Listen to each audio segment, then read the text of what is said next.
경술국적 제대로 알기. 친일 귀족의 운명을 상징적으로 대표한 승령부 총관 조민희.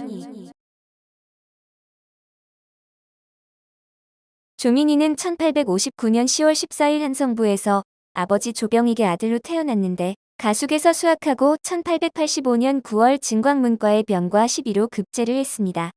그해 10월 승정원 가주서를 시작으로 승문원 부정자, 양성현감, 용인현령, 성균관 대사성 봉산군수, 승정원 동부승지, 관세사장을 거친 뒤 전주부 관찰사에 임명되어 1896년 1월 전주재판소 판사를 겸직했습니다.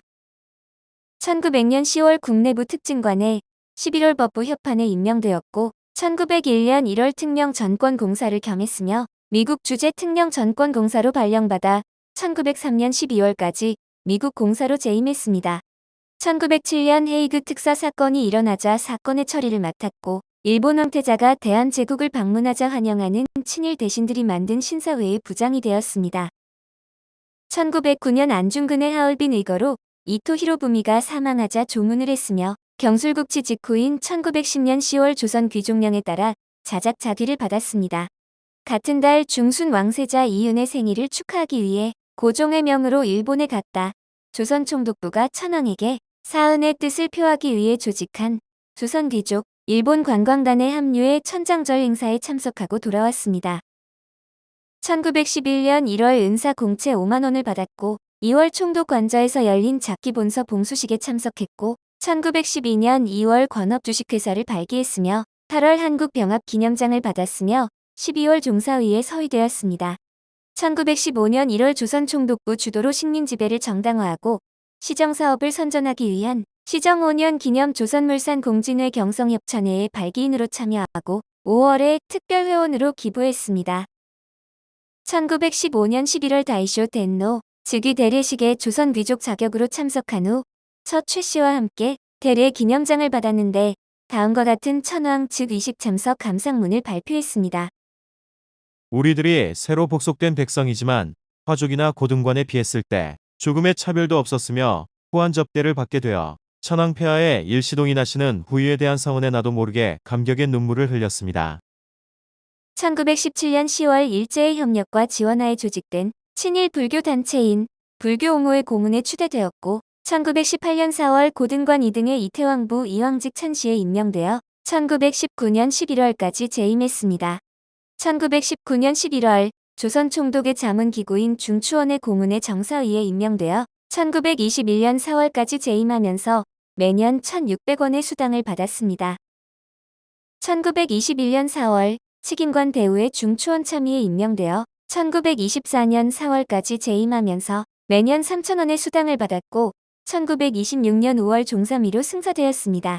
그러나 조민희는 말년에나마 매국의 대가를 제대로 치르게 되는데 일제가 준 은사금 때문에 재산이 적지 않았으나 도박과 낭비로 탕진하고 1920년대에는 궁핍한 생활을 했습니다.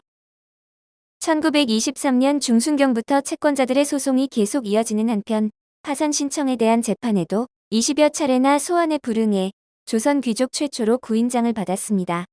1925년 10월경에 기록된 조선 총독부 문서의 조선 귀족 양력에는 도박 현행범으로 여러 번 검거되었지만 조선 귀족이라는 것으로 관대한 처분을 내렸다고 합니다. 그러나 멈추지 않고 더 심하게는 관아 역소 등에 출근해서도 사무실에서 도박장을 개설해 밤을 새기도 했다는데 1927년 경성지방법원에서 파산자로 선고받았고 1928년 2월 조선 귀족에 대한 예우가 정지되었습니다.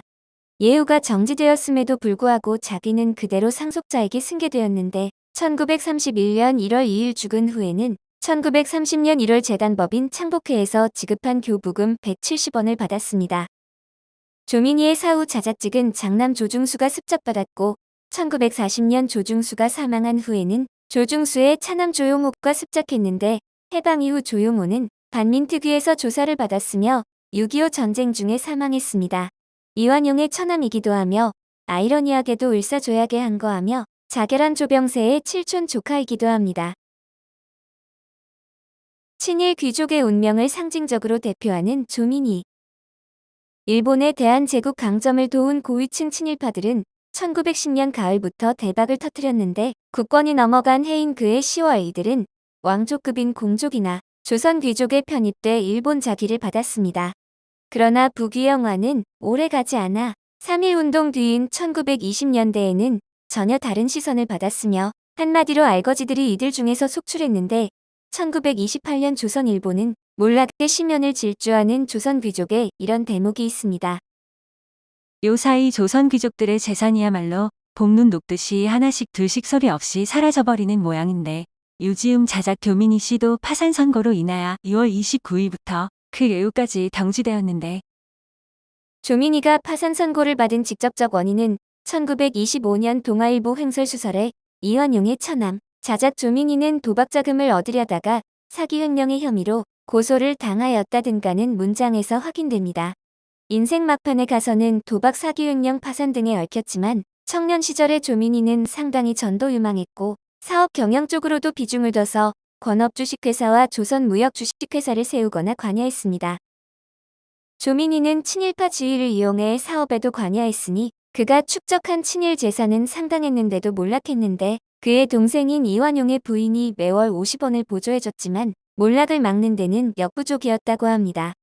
69세 때인 1928년에 파산 선고를 받고 조선 귀족 예우를 정지당했는데 이 지경까지 내몰린 것은 그 자신이 도박에 빠졌기 때문이기도 하지만 결코 그 개인만의 문제는 아니었습니다. 다음해 1927년 2월 28일자 조선일보 사설 조선귀족론은 친일 귀족들의 몰락이 1920년대의 일반적 현상이었음을 보여줍니다. 근일의 각 신문지는 조선 귀족이 영락의 심연으로 질주하고 있는 것을 보도하였으니 후작 자작 등 사귀족이 파산 선고를 당하게 되었다는 것이다.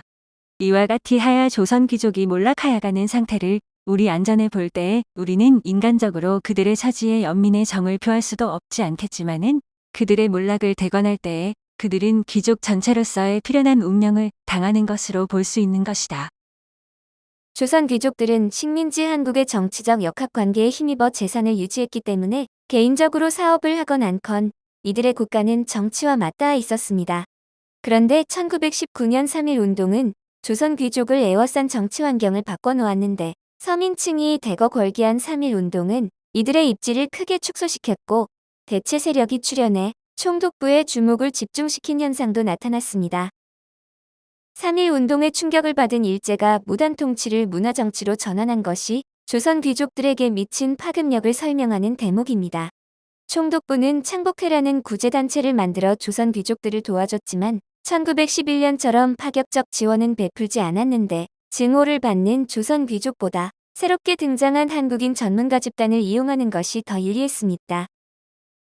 3.1운동을 계기로 조선 귀족들의 정치적 자본은 취약해졌는데 이런 상태에서 이들의 사업 실패나 도박이 많아졌고 그것이 도드라지게 대중들에게 노출됐고 조민희는 그런 친일 귀족의 운명을 상징적으로 대표했습니다.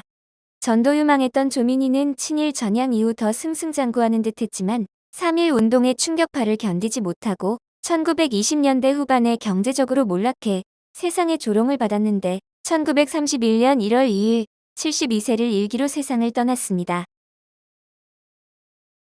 오늘 일제 36년은 경술국적 제대로 알기로 친일 귀족의 운명을 상징적으로 대표한 승려부총관 조민희였습니다.